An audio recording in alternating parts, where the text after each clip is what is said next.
Hello बच्चों, मैं अश्वनी भारद्वाज आपके साथ 10th क्लास के मैथमेटिक्स का एक बहुत important coordinate geometry chapter discuss कर रहा हूँ बेटा। मैं आपको बता दूँ ये हमारा 4th लेक्चर है। इससे पहले हमने जो 3 लेक्चर लिए हैं उसमें हमने आपको डिस्टेंस फार्मूला एक्सप्लेन किया है, उस पर बेस्ड असाइनमेंट किए हैं। और जो इससे पहले वाला लेक्चर था बेटा उसमें हमने आपको सेक्शन फार्मूले के बारे में बताया था, जिसमें हमने आपको सेक्शन फार्मूला डिराइव करके दिखाया था कि सेक्शन फार्मूला क्या होता है। ये मैं आपको यहाँ दिखा देता हूँ कि ये हमारा सेक्शन फार्मूले में जो है ये हम एक्स कोऑर्डिनेट निकाल लेते हैं। अगर हमारा कोई लाइन है ए बी और उस पर कोई पॉइंट पी दे रखा है जो ए बी को m1 और m2 के रेशो में डिवाइड करता है, तो हम इस p के कोऑर्डिनेट निकाल सकते हैं xy। x कोऑर्डिनेट जैसा मैंने आपको पहले लेक्चर में बताया था कि m1 वाले को हम x2 से मल्टीप्लाई करते हैं, मतलब लेफ़्ट वाले को राइट से, और m2 वाले को x1 वाला राइट वाले को लेफ़्ट से मल्टीप्लाई करते हैं और नीचे m1 प्लस m2 हो जाता है। ये y कोऑर्डिनेट है यहाँ पर। इसी तरह से y कोऑर्डिनेट लेते हैं। ये याद रखेंगे कि x कोऑर्डिनेट में हम a और b के x कोऑर्डिनेट लेते हैं, मतलब x1 x2, और y कोऑर्डिनेट जब निकालते हैं तो a और b के हम y कोऑर्डिनेट लेते हैं, मतलब y1 और y2। ये फॉर्मूला डिराइव किया था। फिर मैंने आपको बताया था कि अगर हम कहीं पर हमको रेशो निकालना हो तो हम m1 और m2 की वैल्यू m1/m2 की वैल्यू को k ले लेते हैं, जिससे हमारा ये फॉर्मूला बन जाता है।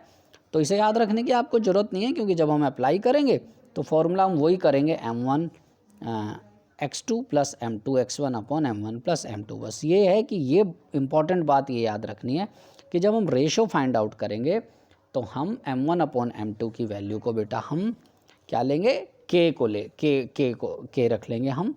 तो ये हमारे लिए समझने वाली बात है कि हम दो वेरिएबल m1 और m2 ना बना के एक वेरिएबल, क्योंकि हमको m1/m2 लेना होता है, उसको k लेकर कर लेते हैं। तीसरा बहुत इंपॉर्टेंट जो मैंने आपको बताया था वो मिड पॉइंट फार्मूला है। जब ये जो पॉइंट डिवाइड कर रहा है ए बी को, ये ऐसे अगर वो बीच में है, मिड पॉइंट है, मतलब उसका ए से और बी से डिस्टेंस इक्वल है, मतलब 1:1 का रेशो है, तब ये फार्मूला x1/x2/2 और y11 प्लस y2/2 ये डराइव होता है। तो इतनी बातें हमने बेटे आपकी डिस्कस कर ली थी। अब हम आपको इसके असाइनमेंट पर लेके चलते हैं, है ना। देखिए बहुत इजी क्वेश्चंस हैं, आपको बहुत अच्छा लगेगा, बहुत इंपॉर्टेंट चैप्टर है। तो देखिए सबसे पहले पहला क्वेश्चन मैं रीड आउट कर रहा हूँ, जिसमें हमारे से पूछा है find the coordinates of the point which divides the line segment joining the point 1 3 and 2 7 in the ratio of 3:7। बहुत बेसिक क्वेश्चन है, बहुत बेसिक। इसमें पहली मतलब बेसिक बात पूछी है कि ये ए बी एक लाइन है जिसके कोऑर्डिनेट्स हमें दे रखे हैं, इसके 1,3 हैं बेटा, और बी के कोऑर्डिनेट 2,7 हैं, और जो कोई पॉइंट P इसको डिवाइड कर रहा है वो किस रेशो में कर रहा है, 3:4 के रेशो में कर रहा है। तो हमने मान लिया इसके कोऑर्डिनेट एक्स वाई हो गए बेटा। अब x की y वैल्यू को हमने कैसे निकालना सिखाया था आपको कि जो ये m1 है, जो 3 है, वो इसके x कोऑर्डिनेट से b के x कोऑर्डिनेट से मतलब होगा, मतलब 3 × 2, तो 3 × 2 = 6 प्लस m2y1। तो m2y1 क्या है, m2 है 4 और सॉरी x1, और x1 है 1, तो 4 × 1 4 अपॉन m1 प्लस m2 मतलब 3 प्लस 4, तो कितना आ गया बेटा, ये 6 + 4 10 और 3 + 4 7। तो x कोऑर्डिनेट की वैल्यू आ गई हमारी 10/7।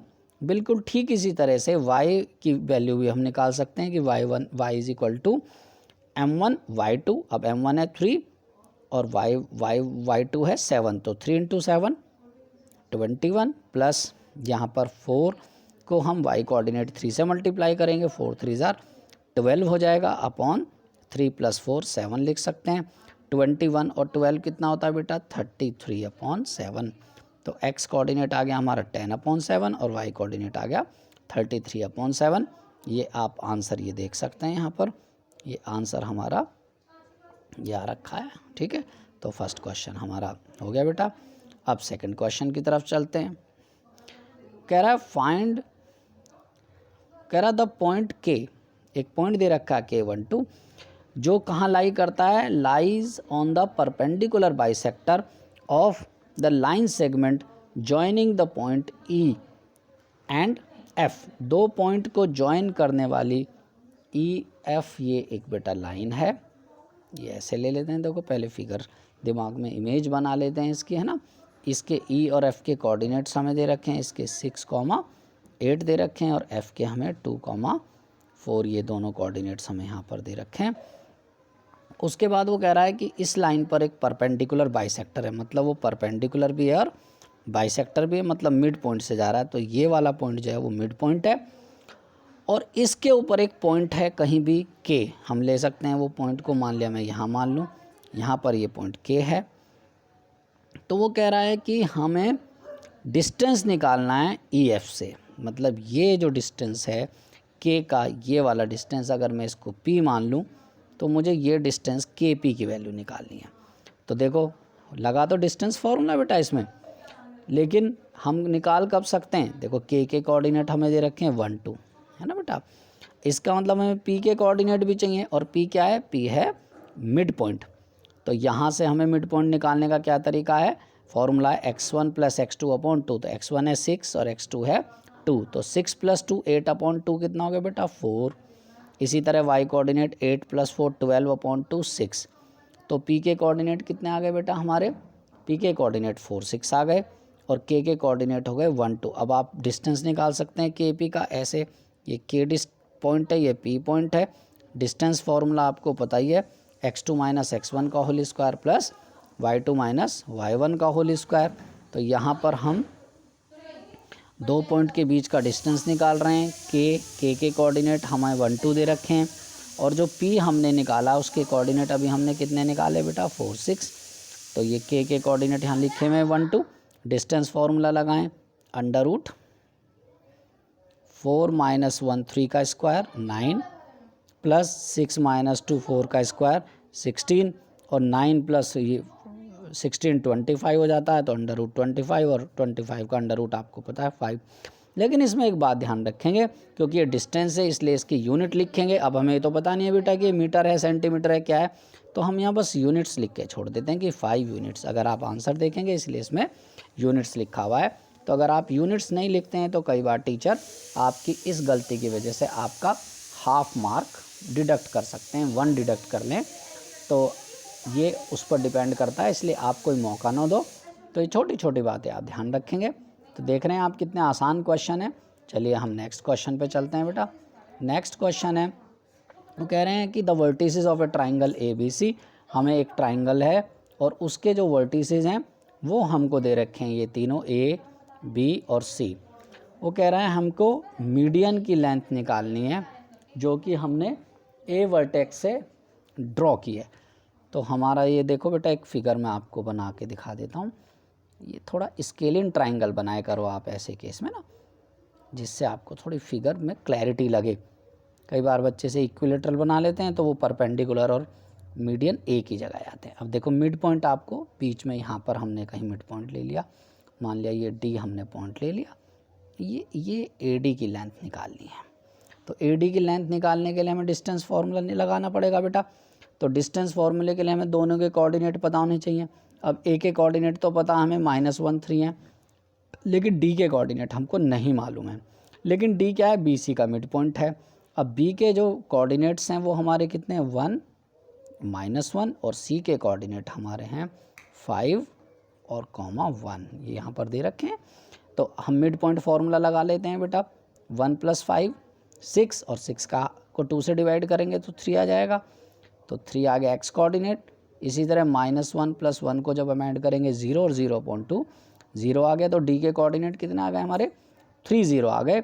अब देखो हमारा AD का हम लेंथ निकाल सकते हैं, वही हमारा बेटा डिस्टेंस फार्मूले से है कि AD = √x2 - x1 का होल स्क्वायर। तो A के कोऑर्डिनेट बेटा हमारे -1, 3 हैं। तो जब हम x1 - x2 करेंगे तो चाहे हम 3 - -1 कर लें या -1 - 3 कर लें, -4 और -4 का स्क्वायर 16 या 4 का स्क्वायर 16, ये एक ही बात है बेटा। इसी तरह से यहाँ 3 - 0 3 और 3 का स्क्वायर 9 हो गया, 9 + 16 25 हो गया, 25 का √5 हो गया। मैंने बताई थी, डिस्टेंस में आप यूनिट्स लिखेंगे तो इसका आंसर भी आपका 5 यूनिट्स आ गया। तो वो इंटरेस्टिंग और भी इसे बना सकता है, वो बी से भी मीडियन ड्रॉ कर सकता है। तो आप ये ध्यान रखेंगे इस क्वेश्चन में एक इम्पॉर्टेंट बात बेटा, कि वो जो मीडियन ड्रॉ करिए वो कहाँ से करिए। इसमें ये देखिए लिखा है find the median from the vertex ए, मतलब जो ये वाली मीडियन है हमें वो निकालनी है, ए से जो ड्रॉन है ये। अगर वो हमसे पूछता कि find the median drawn from B, तो हम ये बी से इस तरह से मिड पॉइंट लेते, फिर यहाँ कोई पॉइंट हम ले लेते, तो ये पॉइंट ए और सी के मिड पॉइंट से आता। मैं आगे की भी आपको बात बता रहा हूँ कि वो किस तरीके के चेंजेस कर सकता है।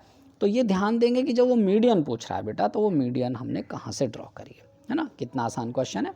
आगे चलते हैं बेटा हम।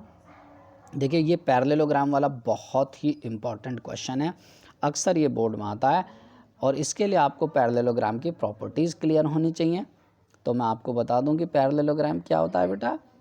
तो पैरेललोग्राम की एक प्रॉपर्टी होती है कि पैरेललोग्राम की ऑपोजिट साइड्स इक्वल होती हैं, मतलब ए बी और डी सी के इक्वल होता है और ए डी बी सी के इक्वल होता है, जो मैंने फिगर बनाई है। इसके अलावा इसके ऑपोजिट एंगल्स भी इक्वल होते हैं, मतलब एंगल ए एंगल सी के इक्वल होता है और एंगल डी एंगल बी के इक्वल होता है बेटा। इसके अलावा इसके जो डायगोनल्स हैं पैरेललोग्राम के, ये डायगोनल्स एक दूसरे को हमारे बेटा बाइसेक्ट करते हैं, है ना।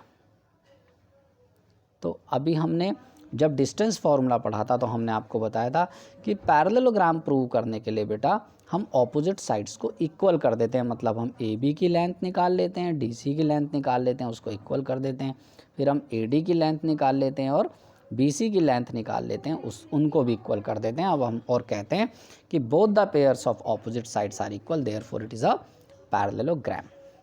यहाँ पर हम, क्योंकि अब हमें सेक्शन फार्मूला भी मिल गया, इसलिए कहीं अगर क्वेश्चन आपको आ जाए प्रूव करने के लिए कि प्रूव करो कि ये हमारा पैरेललोग्राम है, तो हम प्रॉपर्टी यूज़ करेंगे कि डायगोनल्स बाइसेक्ट ईच अदर, है ना। तो इसको देखो, तो देखो बेटा यहाँ पर जो है हमको कई तरीके के पैरेललोग्राम में क्वेश्चन बनते हैं जो इसकी प्रॉपर्टी पर बेस्ड होते हैं।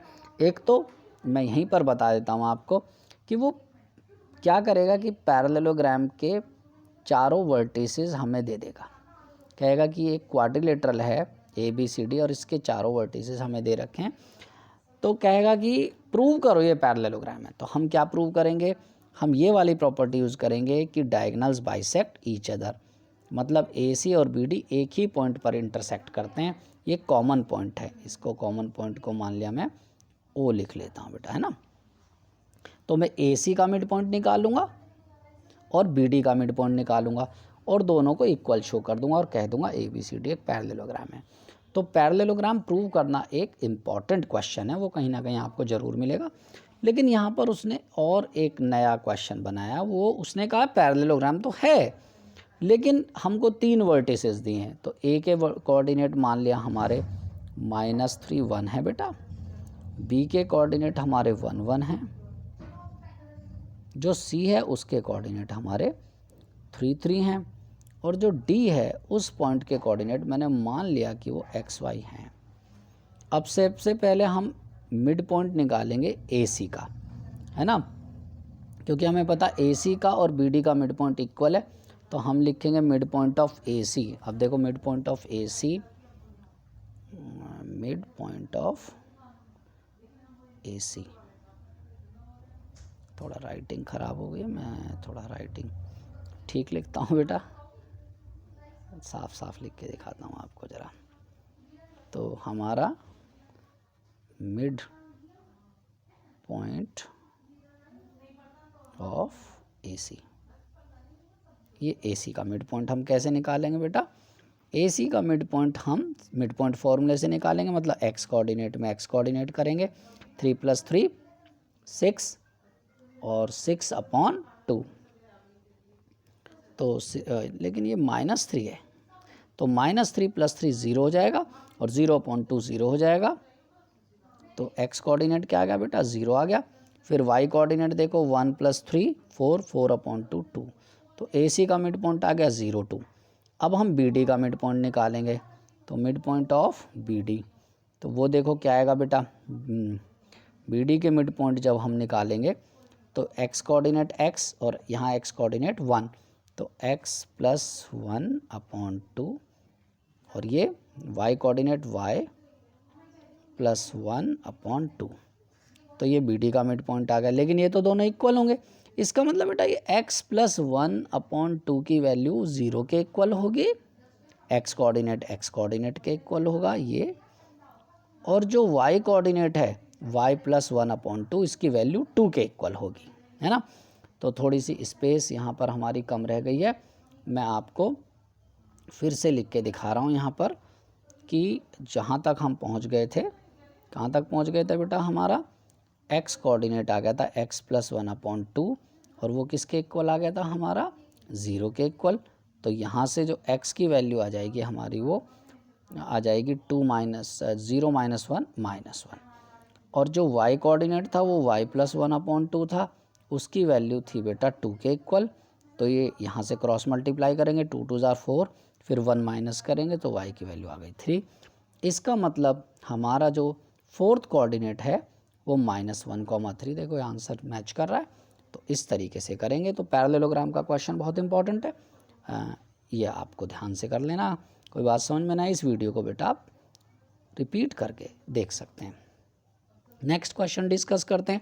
वो कह रहा है find the coordinates of A point which is 3/4 of the way 3, 1, 2, -2, 5। इसका मतलब क्या है, इसमें ये जो है ना थोड़ी लैंग्वेज आपको जानबूझ के मैंने इसमें ऐसी दी है कि आप कंफ्यूज ना हो एग्ज़ाम में। तो वो कह रहा है कि उस पॉइंट के कोऑर्डिनेट बताओ, find the coordinates of A point which is 3/4 of the way. तो जो ये रास्ता है 2 पॉइंट्स का, मतलब 3, 1 और -2, 5, ये वे है, इसके जो 3/4 पर है, 3/4 मतलब ये डिस्टेंस 3 और ये डिस्टेंस जो 4 है, उस पॉइंट के कोऑर्डिनेट निकालो। तो देखो आप समझ गए, लैंग्वेज ही थोड़ी सी इसकी डिफरेंट है।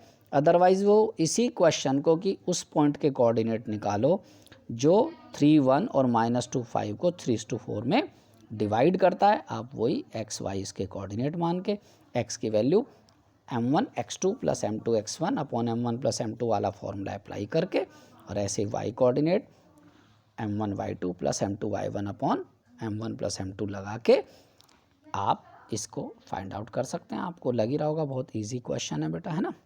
तो ये आप फाइंड आउट कर सकते हैं, है ना।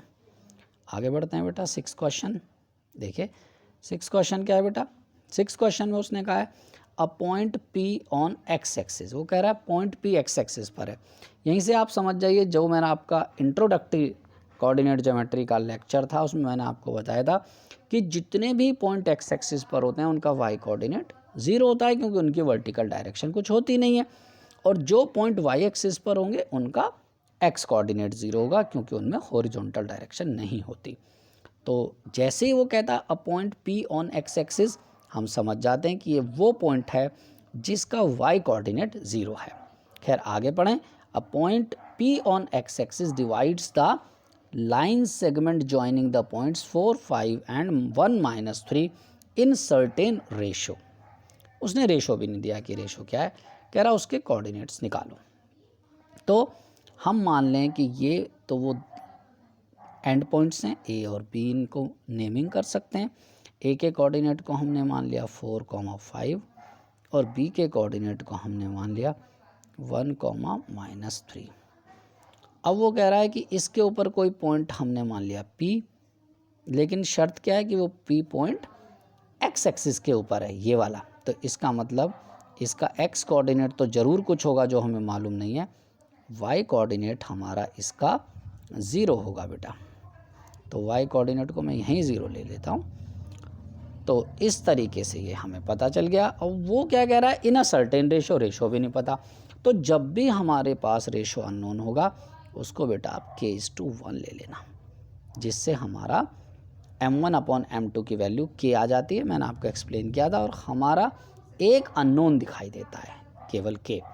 अब देखो हम इसमें इसको आगे करते हैं, सेक्शन फॉर्मूला अप्लाई करते हैं। अब जब सेक्शन फॉर्मूला अप्लाई करेंगे तो एक्स कोऑर्डिनेट क्या होता है बेटा, एक्स कोऑर्डिनेट होता है m1 x2, मतलब k की तो 1 से मल्टीप्लाई होगी बेटा, k into 1 is k, plus m2 x1 1 की 4 से मल्टीप्लाई होगी तो 1 इंटू 4, 4 हो जाता है बेटा, k इंटू 1 इज k, मैंने k प्लस 1 लिख दिया है इसमें शायद, तो इसको हम बेटा k ही लिखेंगे, plus 1 into 4 is 4 upon k plus 1। ये तो बेटा एक्स कोऑर्डिनेट हो गया। अब देखो यहाँ से तो आपको दिख रहा होगा इस इक्वेशन में, ये जो मैंने लिखी है कि x और k दो अननोन है, एक इक्वेशन से, ये अलजेब्रे का बेसिक रूल है, दो अननोन की हम वैल्यू कभी भी फाइंड आउट नहीं कर सकते हैं, है ना। इसलिए हमको अब दूसरा लेना पड़ेगा। दूसरा क्या है, y कोऑर्डिनेट। y कोऑर्डिनेट क्या है, 0 इज इक्वल टू, इसमें वही फॉर्मूला लगाएंगे, k इंटू -3, तो वो -3k हो गया बेटा, plus 1 into 5, 1 into 5 is 5 upon k plus 1। तो यहाँ देखिए इस वाली जो इक्वेशन बनी है हमारी, इसमें केवल एक ही अननोन है k, तो हम यहाँ से वैल्यू निकाल सकते हैं। तो हम जानते हैं जी अगर कोई फ्रैक्शन 0 होता है तो उसके न्यूमरेटर की वैल्यू 0 होती है। एक्चुअली बच्चे यहाँ पर सोचते हैं कि k प्लस 1 की वैल्यू मल्टीप्लाई 0 से होके वो 0 बनता है। ये कंसेप्ट ठीक नहीं है। कंसेप्ट ये कहते हैं कि अगर कोई फ्रैक्शन 0 है तो उसका न्यूमरेटर 0 होता है। तो क्योंकि -3k plus 5 upon k plus 1 का न्यूमरेटर है -3k प्लस 5, और जैसे हम इसको बेटा इक्वल टू 0 रखेंगे तो हमारी k की वैल्यू क्या आ जाएगी, आपको दिख रही होगी 5/3। और फिर 5/3 वैल्यू को हम इस x वाला जो है इसमें पुट करके x कोऑर्डिनेट भी निकाल सकते हैं, है ना। तो y कोऑर्डिनेट तो 0 है, देखो आंसर में आपको दिख रहा होगा, और इस x कोऑर्डिनेट में जब हम 5/3 वैल्यू पुट करेंगे तो हमारा आंसर 17/8 ये मैच कर जाएगा आपका, है ना। तो इस तरीके से बेटा देखो क्वेश्चन हो गया, आपको क्लियर हो गया होगा। थोड़ी सी कैलकुलेशन मैंने आपके लिए छोड़ दी है, वो बहुत इजी कैलकुलेशन है। फिर भी आपको कोई प्रॉब्लम आती है तो आप अपनी प्रॉब्लम्स को पोस्ट करें, कमेंट बॉक्स में लिखें, मैं उसका सॉल्यूशन पोस्ट करूँगा, है ना। आगे बढ़ते हैं बेटा, देखो 7th क्वेश्चन देखते हैं हम। वो कह रहा है, बहुत अच्छा और बहुत इंपॉर्टेंट क्वेश्चन है। कह रहा है if the mid points of a triangle A P Q are, हमें ट्राइंगल के वर्टिसेस नहीं दिए हैं, इसमें ये डिफरेंस है। हमको उसके मिड पॉइंट के वर्टिसेस दिए हैं और हमको ट्राइंगल के वर्टिसेस फाइंड आउट करने हैं। ये इस क्वेश्चन में थोड़ी डिफरेंट बात है, तो ये डिफरेंस हमें समझना है। तो देखो इसमें वैसे ज़्यादा काम बेटा कोऑर्डिनेट ज्योमेट्री का नहीं है, अलजेब्रा का है। कैसे, मैं आपको इसकी फिगर बना के दिखा देता हूँ। मान लिया ये ट्राइंगल है बेटा, मैंने कहा था ऐसे में आप थोड़ा स्केलिन ट्राइंगल बनाएंगे। ये हमने ए ले लिया है, ये बी ले लिया है, ये सी ले लिया है। अब इन तीनों के मिड पॉइंट्स हमने ले लिए हैं। मान लिया बी सी का मिड पॉइंट हमने पी ले लिया है, इसका मिड पॉइंट हमने क्यू ले लिया है, और इसका मिड पॉइंट हमने आर ले लिया है। अब मिड पॉइंट्स हमें दे रखे हैं, है ना। और सॉरी हमने गड़बड़ ले लिया है, क्योंकि इसमें ट्राइंगल पी क्यू आर दे रखा है तो हम अपनी मर्जी से नहीं ले सकते हैं। तो हम इसके फिर से फिगर बना देते हैं बेटा। ये हमारी फिगर हो गई है। इनको हमें पी क्यू आर ही लेना पड़ेगा, क्योंकि जो क्वेश्चन में दे देते हैं ना बेटा, उसको हम नहीं चेंज कर सकते। अब मिड पॉइंट्स को हम ए बी सी ले लेते हैं जो हमारे वहाँ है ना। तो मैं आपको एक बेसिक बात बता दूँ। अब इसमें हमें ए के कोऑर्डिनेट दे रखे हैं 1 2, है ना। फिर बी के कोऑर्डिनेट हमें दे रखा है 0 1, और सी के कोऑर्डिनेट हमें दे रखे हैं बेटा 1 0। अब यहाँ पर हमको पी क्यू आर के कोऑर्डिनेट्स निकालने हैं। हमने मान लिया कि पी के कोऑर्डिनेट है x1 y1, क्यू के कोऑर्डिनेट है x2 y2, आर के कोऑर्डिनेट है x3 y3, है ना। अब देखो जैसे हम इक्वेशन कैसे बनाएंगे। मान लिया हम ए को कंसिडर करें कि ए क्यू आर का मिड पॉइंट है। तो यहाँ पर हम एक्स मिड पॉइंट का फॉर्मूला लगाएंगे x2 plus x3 upon 2 is equal to, यहाँ x कोऑर्डिनेट क्या है 1। इसी तरह से फिर y कोऑर्डिनेट के लिए लेंगे हम y2 plus y3 upon 2 is equal to 2, है ना बेटा। अब देखो ये एक इक्वेशन हो गई, ये दूसरी इक्वेशन हो गई।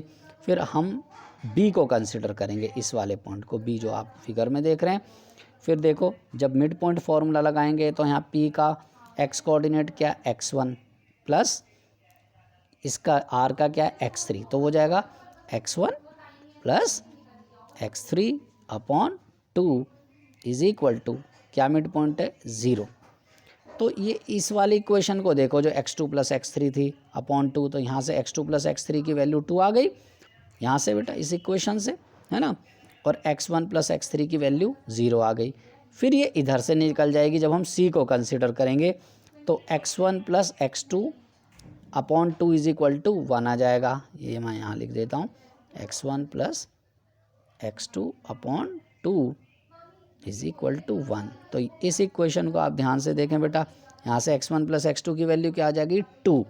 तो अब x1 प्लस x2 की वैल्यू यहाँ से 2 आ गई, x2 प्लस x3 की वैल्यू यहाँ से 2 आ गई और x1 प्लस x3 की वैल्यू 0 आ गई। अब इनसे मैं आपको x1, x2, x3 की वैल्यू निकालने का एक शानदार तरीका बताता हूँ। पहले मैं इन इक्वेशंस को एक बार फिर से लिख देता हूँ अलग से, जिससे थोड़ा टेक्स्ट में क्लैरिटी आ जाए बेटा। ये देखो हमारे पास क्या क्या आ गया था, x1 प्लस x2 की वैल्यू आ गई थी हमारी 2, x2 प्लस x3 की वैल्यू भी हमारी 2 आ गई थी, और x3 प्लस x1 या x1 प्लस x3 कुछ भी लिख सकते हैं इसे आप, इसकी वैल्यू आ गई थी 0। तो ये जो 3 इक्वेशन है बेटा, इसमें चलो मैं यहाँ नंबरिंग कर देता हूँ। मान लिया 1 है, ये 2 है और ये 3 है। हम इन तीनों को ऐड कर लेते हैं। जब तीनों को ऐड करेंगे तो आप देख रहे हैं यहाँ पर x1 2 बार आ रहा है, x2 भी 2 बार आ रहा है और x3 भी लेफ़्ट साइड में 2 बार आ रहा है, 2 टाइम्स है। तो इसका मतलब ये होगा twice of x1 plus x2 plus x3 is equal to, इन्हें ऐड करेंगे तो 2 प्लस 2, राइट साइड को 2 प्लस 2 4 प्लस 0 4। तो यहाँ से आप देख रहे हैं कि हमारी x1 plus x2 plus x3 is equal to 4 upon 2 is 2। ये इक्वेशन नंबर 4 हो गई हमारी, ऐसा मान लें आप, ये वाली इक्वेशन 4 हो गई। यहाँ मैं इसकी नंबरिंग आपको समझा रहा हूँ, नीचे लिखने के लिए छोड़ रहा हूँ स्पेस। अब देखें अब कितनी आसान है कि इसमें अगर मैं आपको, मुझे मान लें x1 निकालनी है, तो मैं x2 प्लस x3 की वैल्यू यहाँ से, जो इक्वेशन 2 है, इक्वेशन 2 से हमें x2 प्लस x3 2 दिख रहा है, तो x2 प्लस x3 जैसे 2 रखूँगा यहाँ, तो x1 की वैल्यू क्या आ जाएगी बेटा, x1 आ जाएगा हमारा 0। इसी इक्वेशन में जब मुझे x2 निकालना होगा तो x1 प्लस x3 की वैल्यू इक्वेशन 3 से 0 रखेंगे, तो x2 की वैल्यू हमारी आ जाएगी 2। और बेटा जब हमें x3 निकालना हो तो x1 प्लस x2 की वैल्यू इक्वेशन 1 से 2 रखेंगे, तो 2 माइनस 2 वो भी 0 आ जाएगी। तो इस तरह से हमारी, आपने देखा कि x1 की वैल्यू 0 आ गई बेटा, x2 की वैल्यू 2 आ गई और x3 की वैल्यू 0 आ गई। जैसे मैंने x1 x2 और x2 x3 और x1 x3 में इक्वेशन बनाई है, सेम इसी तरह y कोऑर्डिनेट्स में बन जाएंगी। उसको भी आप इसी मेथड से निकालेंगे। क्या मेथड बताया, पहले इनको ऐड कर लेते हैं, फिर उसकी वैल्यू पुट करके हम वैल्यूज़ फाइंड आउट कर लेते हैं, ठीक है ना बेटा। तो इस तरीके से ये क्वेश्चन आप रिपीट करके देख लीजिएगा। कैलकुलेशन मैंने आपको बताया था कि इसमें अलजेब्रा ज़्यादा है, बाकी कोई प्रॉब्लम नहीं है। ये एक और लास्ट क्वेश्चन बचा है बेटा, चलो इसको भी हम डिस्कस कर लेते हैं, तो हमारे पास वैरायटी ऑफ क्वेश्चंस हो जाएगी, फिर आप बाकी क्वेश्चंस को अपने आप कर सकते हैं। वो कह रहा है the line segment joining the points 2 1 and 5 -8 is trisected. Trisected मतलब 3 इक्वल पार्ट्स में डिवाइड हुई है। तो मान लें ये ए बी एक लाइन है बेटा, है ना, और बेटा ये 3 इक्वल पार्ट्स में आप ऐसे आइडिया से कर दें ट्राइसेक्ट, और वो पॉइंट्स जो हैं वो दे रखे हैं पी और क्यू हैं, वो कह रहा है कि such that P is nearer to A। चलिए हमने सही बनाया है कि P A के पास है। हमें ये नहीं पता था ना कि P राइट साइड में या लेफ्ट साइड में, तो उसने कह दिया P is nearer to A। कह रहा है if P is also lies on the line, तो कह रहा है ये जो P पॉइंट है ये इस लाइन पर भी लाई करता है, और उस लाइन की हमें इक्वेशन दे रखी है 2x माइनस वाई प्लस के इज इक्वल टू 0। ये इक्वेशन हमें इस लाइन की दे रखी है जिस लाइन पर हमारा P लाई करता है। तो कह रहा के की वैल्यू फाइंड आउट करो। तो देखो बेटा ट्राइसेक्टेड का मतलब क्या है, ये तीनों इक्वल हैं, 1 1 1 का हम रेशो ले सकते हैं, और A और B के हमें एंड पॉइंट्स दे रखे हैं, ये 2 1 है ना बेटा, और ये हमारा 5 माइनस 8 है। तो अब देखो हम इससे P के कोऑर्डिनेट्स निकाल सकते हैं सेक्शन फॉर्मूले से, क्योंकि ये जो AP है ये 1 है और PB जो है ये 2 है, तो 1:2 का रेशो M1 और M2 का मान के हम इसको निकाल सकते हैं। देखिए मैं निकाल के दिखा देता हूँ P के कोऑर्डिनेट, कि आप लिखेंगे 1 × 5 इज़ 5 प्लस 2 × 2 4 अपॉन 1 + 2 3। तो देखो आप दिख रहा है कि 4 + 9 3 3 अपॉन 3, तो वो 3 आ जाएगा। चलिए उसको हम लिखेंगे अभी। उसके बाद वो कह रहा है इसका y कोऑर्डिनेट निकालें, तो M1 y2 मतलब 1 × -8 इज़ -8 प्लस 2 × 1 इज़ 2 अपॉन 3। तो जब आप इसको सॉल्व करेंगे तो ये 3 आ जाएगा, और ये -6 अपॉन 3 -2 आ जाएगा। ये आ गए हमारे P के कोऑर्डिनेट। अब वो कह रहा है P तो इस लाइन पर भी लाई करता है, x माइनस वाई प्लस के इज इक्वल टू 0। तो मैंने आपको बताया था कि कोई पॉइंट जिस लाइन पर लाई करता है वो उसकी इक्वेशन को सेटिस्फाई करता है। जितने भी पॉइंट्स लाई करेंगे वो सभी उसकी इक्वेशन को सेटिस्फाई करेंगे। वास्तव में इक्वेशन होती वो है कि जितने पॉइंट उस पर लाई कर रहे हैं उनके जो x और y कोऑर्डिनेट में जो रिलेशन होता है उसी को हम इक्वेशन कहते हैं। तो क्योंकि ऐसे सेटिस्फाई करेगी इसलिए हम x की जगह 3 और y की जगह -2 पुट कर देंगे। किस में? इस वाली इक्वेशन बेटा, x माइनस वाई प्लस के इज इक्वल टू 0। देखो पुट करो, x की जगह 3 माइनस वाई की जगह -2 रखेंगे तो प्लस हो जाएगा, प्लस के इज इक्वल टू 0, और आपको दिख रहा होगा के इज इक्वल टू -5 हो गई है इसमें। तो इसमें देखो यहाँ कोऑर्डिनेट दे रखे हैं हमें 3 और -2, और एक ये वैल्यू हमारी के की वैल्यू -5 आ गई। जो 4 की वैल्यू है, 4 वैल्यू वो हमारी इस तरीके से आ जाएगी बेटा कि एक बार हमारा, अच्छा इसमें Q के कोऑर्डिनेट भी पूछ रहा होगा वो, ये Q के कोऑर्डिनेट होंगे है ना। तो इसमें K की वैल्यू पूछी है वैसे हमसे, तो हम बस K की वैल्यू -5 लिख देंगे, बाकी उतने आंसर हम देते हैं जितना हमसे पूछा गया हो। तो शायद ये 4 - 5 जो है वो Q के कोऑर्डिनेट हों। इसमें Q पूछा ही नहीं है बेटा, इसलिए हम फाइंड आउट करने की कोई ज़रूरत नहीं है। फाइंड आउट करेंगे तो मुझे लगता है ये 4 - 5 Q के कोऑर्डिनेट्स आंसर में होंगे। तो आप समझ गए होंगे बेटा कि किस तरीके से हम इन क्वेश्चंस को करते हैं, और आप देख रहे हैं बहुत आसान है, आप इनको रिपीट करके देख सकते हैं। इसी तरीके के क्वेश्चंस और आएंगे, डिफरेंट वैरायटी ऑफ क्वेश्चन आप जितना करेंगे उतना आपको फ़ायदा होगा। और मेरी शुभकामनाएं आपके साथ हैं बेटा, खूब अच्छे से पढ़ो। Thank you.